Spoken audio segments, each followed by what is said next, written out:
Sex Talk with the Siegel Brothers is a weekly program designed to answer all your questions, including the ones you didn't even know you had, and to clarify the endless debates around the wonderful and fascinating world of sexuality. Join us for real talk about sex from two experts in the field. Richard and Larry Siegel have over 50 years of experience as sex therapists, educators, counselors, and researchers. The Siegel Brothers are recognized around the world as trainers of medical and mental health professionals. Hello and welcome to Sex Talk with the Siegel Brothers. I'm Dr. Ricky Siegel, a certified sex therapist. And I'm Larry Siegel, a clinical sexologist and certified sexuality educator. And we thank you for joining us. Thank you, my awesome big brother. Oh, my pleasure. Cheers Thank to you. you. Cheers and happy holidays and Merry Christmas. ending a year that needs to be ended.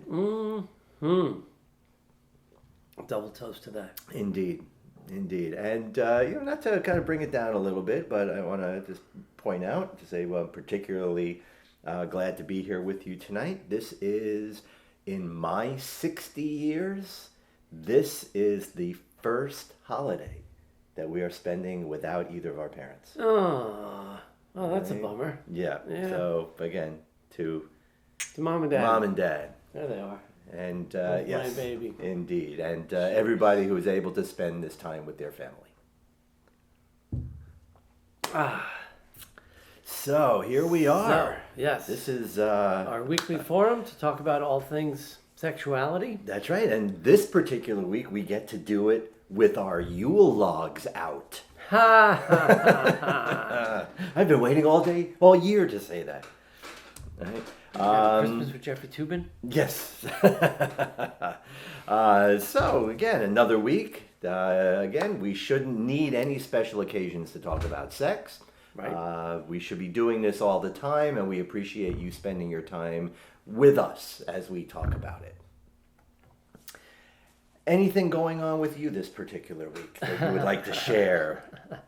Well, we had plans to talk about probably our favorite subject at this point. Yeah. Right? To quote the title of our colleague and friend of the show, Dr. David Lay, the myth of sex addiction. Yes.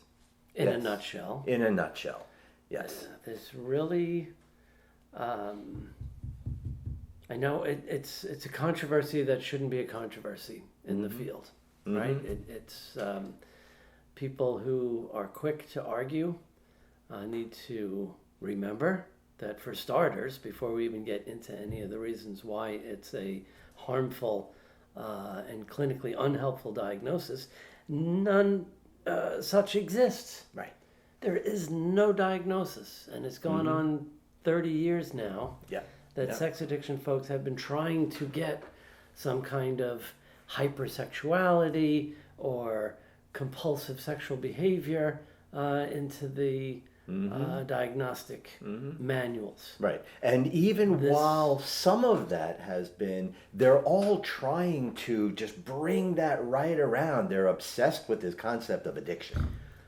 Yeah, and I'm sure anyone watching this knows that sometimes it's sex addiction, sometimes it's porn addiction. But sometimes love addiction. That was actually an earlier version of this. That is the most popular of the 5 different 12-step fellowships that are out there for sex addiction. Right. Sex and Love Addicts Anonymous. And I honestly don't know. I always sound like I look like a wise ass saying this, but I honestly, in 30 years of clinical practice, don't know what love addiction is. Right. And to the best of my ability to read between the lines, it's just a new 21st century version of the old 80s codependency thing. And of course, there's always a sexual double standard that, men are pigs, so they get addicted to sex and sticking their penises in anything standing still more than 2 seconds. And women don't really want anything to do with sex, so they get addicted to love because they just need to be protected by a big, strong man. Right. Now let me again just rush to the defense of the sex addiction industry. They'd be very quick. Absolutely. They'll be very, very quick to point out to you that there are some women who can be sex addicts. And I'm sure people in the love addiction industry would be happy to point out that there are some men who could be love addicts as well. Right? But one thing I don't think anybody in any addiction industry can tell us is, what the hell are they talking about? Well, they've even taken it so far to say that if you don't have sex at all, but have some kind of sexual trauma, then you're a sex addict who suffers from sexual anorexia. Right. Right. And there's a nice twist on that too. That's actually part of their screening tool that says if you've ever engaged in problematic sexual behavior and after you did, you decided to stop having sex altogether for an extended period of time, guess what? You're screwed up. You're still an addict. You're an addict. And that's proof that if you had a problem with a behavior and you stopped that behavior, that makes you an addict. If we would stop making up diagnoses, right? I always think of the game show we grew up with that now Snoop Dogg is hosting, The Joker's Wild. The Joker's Wild, right? Yes. The big good street cred. Right. Yeah. Way to keep your pimp head strong, hanging with Martha Stewart and hosting game shows. Yeah. But, it was like a big, what do you call it, slot machine, right? And whatever categories came up, but if the contestant didn't feel confident in answering one of the questions in the categories that came up, they had the option of going off the board, right? They had to pay $50 from their earnings, and they'd say, I'd like to go off the board for $50, Jack. Remember, what was his name? Jack Mars? I don't remember. Jack Torrance. Yeah. And pick another category. Yeah. Since when do therapists have the option of going, there's nothing in the book that suits us. We'd like to go off the board for 50. Well, but let's just make up another diagnosis. But this is what therapists do. No, in this therapists particular are area. supposed No. to speak the same I'm language. saying in this particular area, yes. This is what they do. And not only are they going off the board, but they're saying, hey, Jack, how about the contestants tell us what we're supposed to be doing? Why don't we let the contestants diagnose for us? That's a huge part of this as well. It really is. There is nothing else in mental health where the patient walks in telling the clinician what their diagnosis is. Right. And the clinician says, okay, let's start the treatment. Exactly. I mean, who walks into a therapist's office and says, you know what, I have depression. And then the therapist says, okay, let's get you into treatment. Right. Or to use, I don't know who said it first, but he wrote it down first. So I give Doug Braun Harvey credit for the walking in the oncologist's office and saying, I have cancer. And the oncologist saying, okay, let's start the chemo. Right. Like, wait a minute. Right. Isn't it the oncologist's job to say, why do you think you have cancer? What signs or symptoms do you have? Exactly. And let's run some diagnostic tests right. to confirm whether or not you have cancer or it's something in your head that you're crazy and you think you have cancer. Right. And now, that's our job as mental health people, to be diagnostically curious, not label the symptom that shows up in our office as the disease, even if we have to make up a new disease There's another big piece of and this. treat it as the symptom and find out what it's a symptom of and treat that. Right. It is not what therapists would call a primary disorder. Nobody has any of these behavioral addictions, quote unquote, and I always have to I do not use the word, just letting people know, I do not use the word addiction, because there's a global problem in that entire industry that you cannot find any consensus about what that means. It is a classic example of ask 5 different people and you'll get 6 different answers.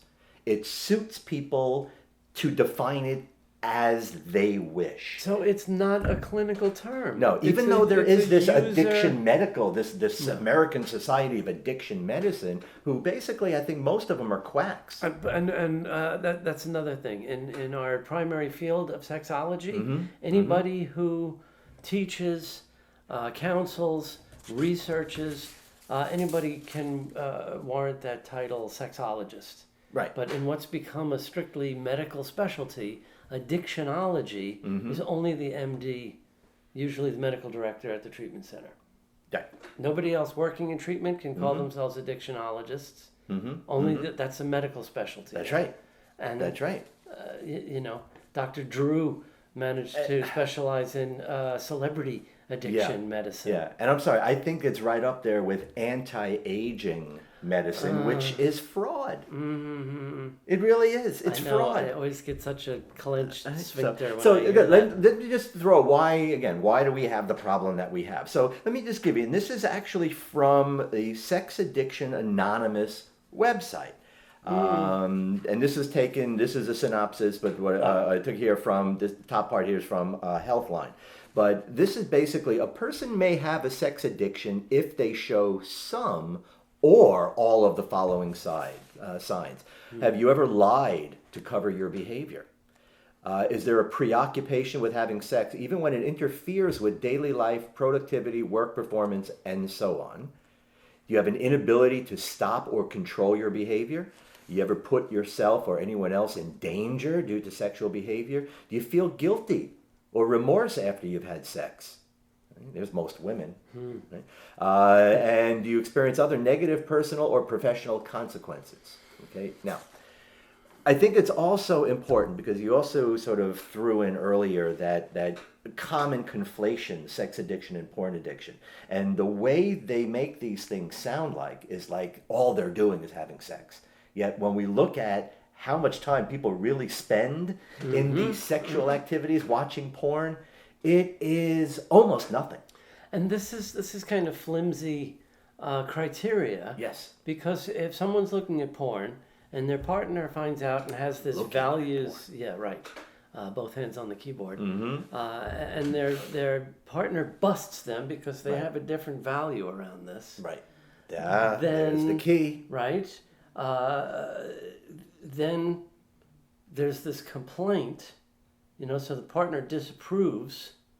So then the individual, what if they go on a rampage and tell everybody they know that they busted them looking at porn, and then the boss finds out and they get busted for probably looking at it at work, and then clinicians can go, aha, look at the occupational unmanageability. That's right. This is evidence of your disease. Yep.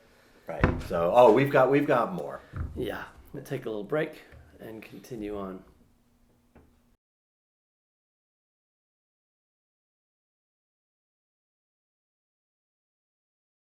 Okay, so I want to not all of these, but there is actually a screening tool developed by Patrick Carnes. If most people go online and Google, am I a sex addict? This is likely the first place you will be taken to. Right. This is called the SAST, the Sex Addiction Screening Test. Now, let me start by saying that according to this test, if you answered yes to any one of these, you are a sex addict. You could be. You might have to come out to inpatient treatment in the desert of Arizona for $40,000 for 20 days. That's right. And do you remember that? You just reminded me of a great quote that just shows what bullshit the whole industry is. Right? That people, as soon as they're busted, go right into their inpatient treatment. Yet wasn't it Drew Pinsky who actually said that you can't even begin treatment until 2 to 4 weeks after they stop their behavior. He said the big difference between drug addiction and sex addiction is that withdrawal takes 2 weeks to start for sex addiction. Right. Which means most people are already out of treatment. Yeah, exactly. Before they even start withdrawal, as if there is such a thing. So here's, again, this is just some of the ridiculousness that we hear. All right? And again, these are yes or no questions. Were you sexually abused as a child or an adolescent? Right? Now, if you were, you are a sex addict. According to this. Did your parents have trouble with sexual behavior? Now, I find that a creepy question Who on knows? so many levels. How many people know about their parents' sex lives and problems they've had? Exactly. Do you feel that your sexual behavior is not normal? Well, if people didn't, we wouldn't have a job. That's right. That's a big part of what drives people sexually. Same thing. Do you ever feel bad about your sexual behavior? Wow. Right? Again, we wouldn't be in business if that was not a thing. Has anyone been hurt emotionally because of your sexual behavior? Are any of your sexual activities against the law? Right? We can get really technical on that. Well, especially 20 years ago when blowjobs were still technically illegal. That's right. And still on the books in Florida, a woman on top is a third-degree felony. Oh, my. Right? Same with rear entry, doggy style, all of that stuff. Anything in non-heterosexual missionary position is illegal, folks. No. They're just not enforceable anymore as primary laws. Do you hide some of your sexual behaviors from others? I would hope so. I mean, geez, come on. Yeah. When you have sex, do you feel depressed afterwards? Many, many people do. The chemicals, the neurochemicals we're talking about are central nervous system depressants. Do you feel controlled by your sexual desire? I don't know anybody that feels they control their desires. Has sex or romantic fantasies been a way for you to escape your problems?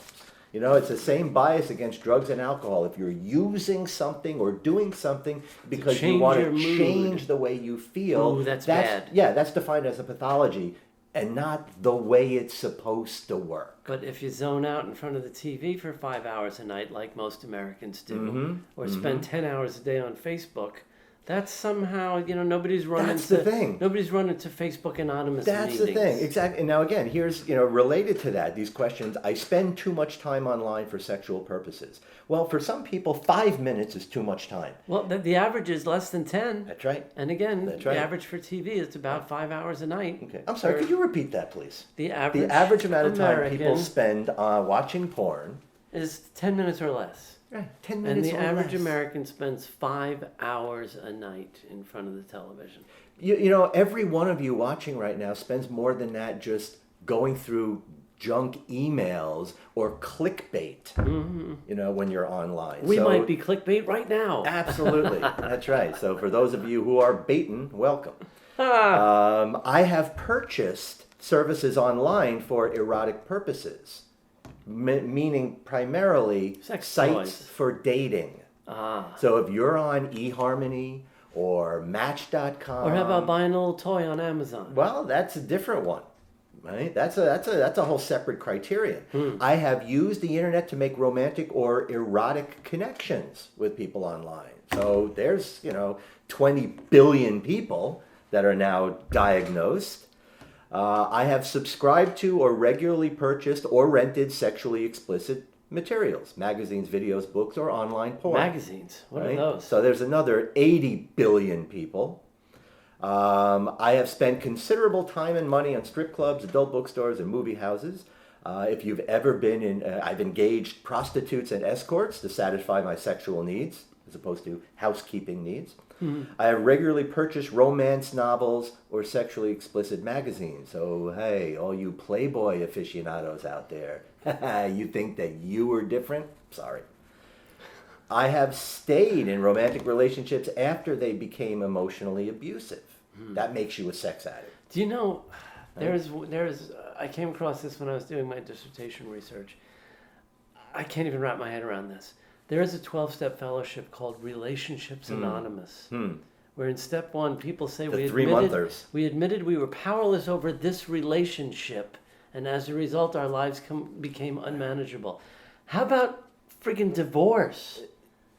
Who goes to a program together to recover from being addicted to their relationship together? Right. And they're in this relationship, and they're 12-stepping the relationship. The unmanageability that this relationship causes. Come on, really? I mean, this is a whole new level of pathology. I've maintained multiple romantic or sexual relationships at the same time.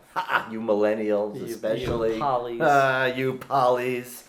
You're addicts. That's all you are. Look, this is under the guise of being a diagnostic assessment. It is a marketing tool.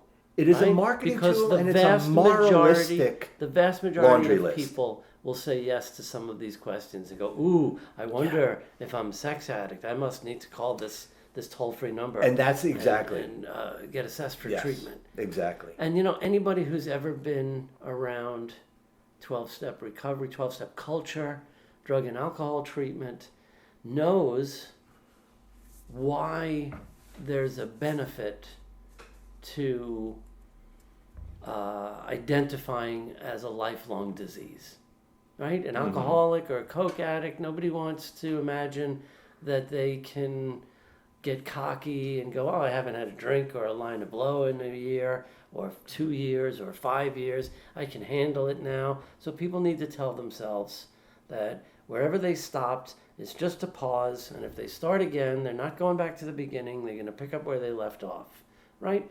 Okay, I understand why 12-step approaches to chemical dependency work that way for a lot of people. Okay. But to tell someone you're a sex addict and this is a lifelong, incurable disease, Right. is the worst possible thing for me as a sex therapist to abide, to have patients feel like their sexuality is a disease or broken, That's right, or out of their control, or something that they have to live in fear of. Not to mention the destructive and devastating effect it has on relationships. Absolutely, and not only relationships, but the individual. There's a lot of research and there's a lot of data that shows that as people pathologize themselves around their sexual behavior, then within a year, they're going to be deep in a depression. They're going to be deep in some kind of relationship conflict and turmoil. They're going to be deep in some kind of anxiety. I mean, it really is something that does almost legitimize all these other things. And one of the most important things I think you just said, actually you said in the beginning, is that these kinds of behaviors, and to be clear for anybody listening and watching, we do not in any way, shape, or form object to the notion that people have trouble or difficulty with managing their sexual behavior sometimes. We see it all the time. Right? That's not something that we take issue with. What we take issue with is this ridiculous label that is being put on it. This self-pathologizing, becoming an identity that basically tells the person themselves their shit. And yeah, I started to say anybody who's been around recovery or been through treatment has heard this, some part of the 12-step culture, some allusion to you're not working the program hard enough. You're not hitting your knees. You're not praying enough. You're not going to enough meetings. You're not talking to your sponsor. Sounds like a faith healer, doesn't it? It sounds like a lot of shame being displaced from the treatment. That's right. Which it's not treatment. No. It's a lifestyle. It's a fellowship. It's support. It's a support group. Yeah. They also say it's not religious, which that's comes a lie. right out of the Oxford Christian movement. Yeah. And it's very religious. Yeah, a higher power, no matter how you see him, capital letters. No, that's not religion. Right.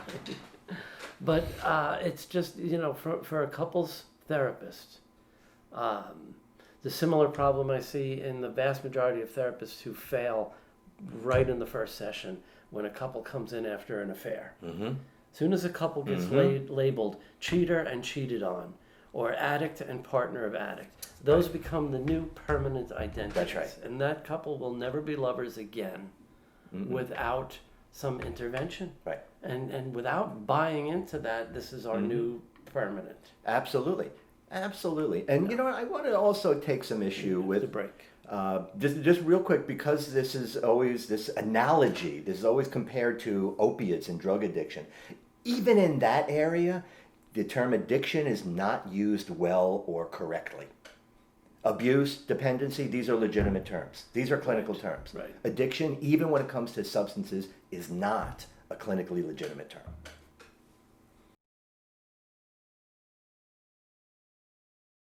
I'm Rachel Needle, co-director of Modern Sex Therapy Institutes. And Modern Sex Therapy Institutes is a continuing education provider. We provide continuing education for medical and mental health professionals around the world. And we have over 140 archived workshops on our website, so please check them out at www.modernsextherapyinstitutes.com.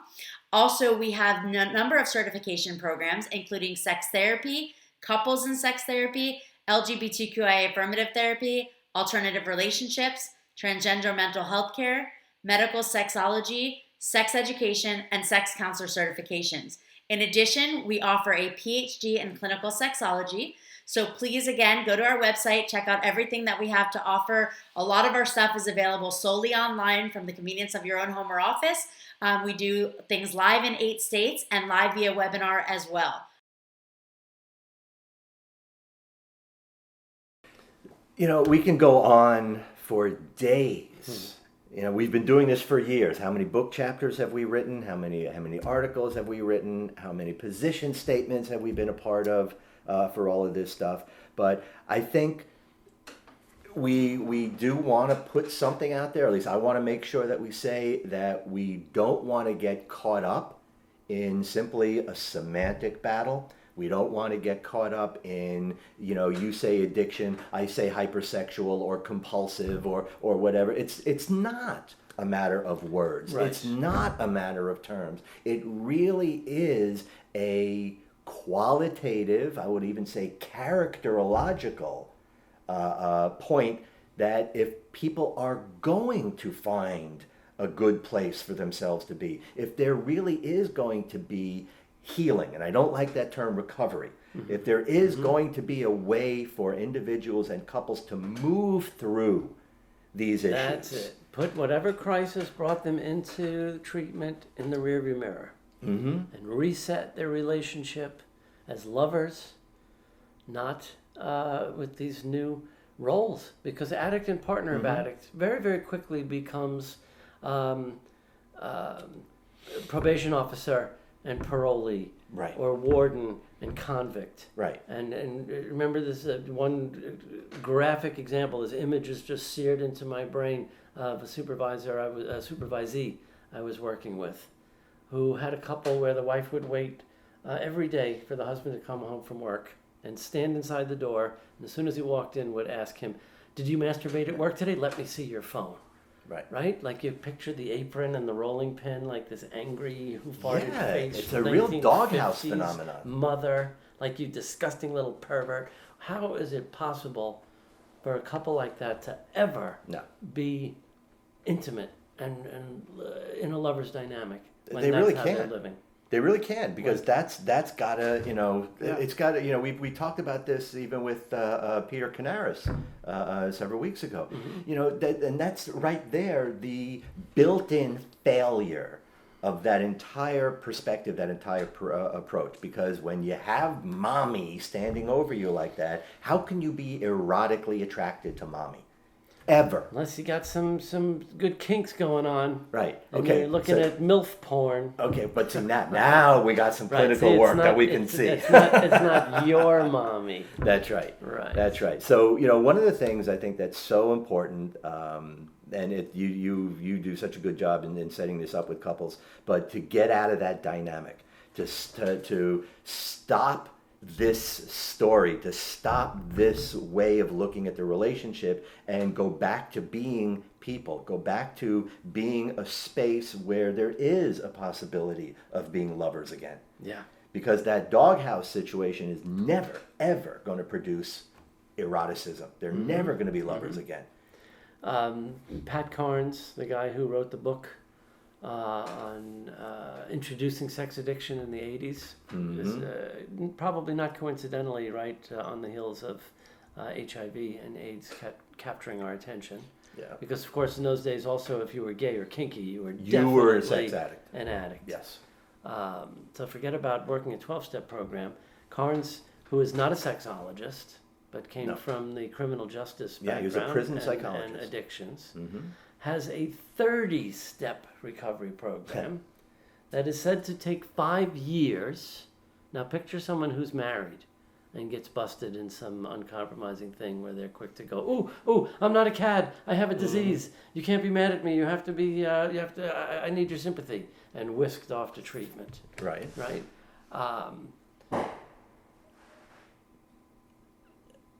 I lost my train of thought. Well, the 30-step program that Carnes has. So a married couple, now identified as such, and he's going to go into this program that takes 5 years to complete. The reintroduction of healthy sexuality is step 29. Oh, so 5 years later. Imagine telling your spouse, just wait. Just chill out. Take care of yourself for 5 years because I have to relearn what healthy sexuality is before I can re-engage in our relationship. That's criminal. Who's going to stick around? I mean, as from a therapy perspective and selling that as a treatment, that's criminal. Yeah. That really is. I mean, that's insane. All right? So, if you're going to be a couple, be a couple. Work on this as a couple.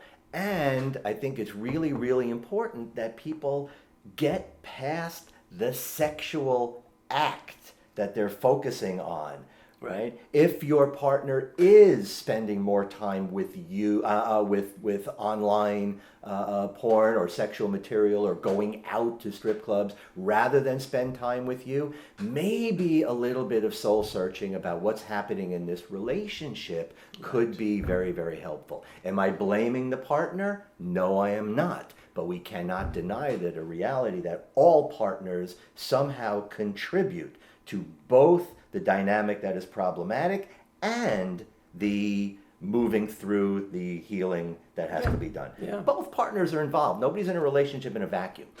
And just a bonus point, it's never about the porn. Never.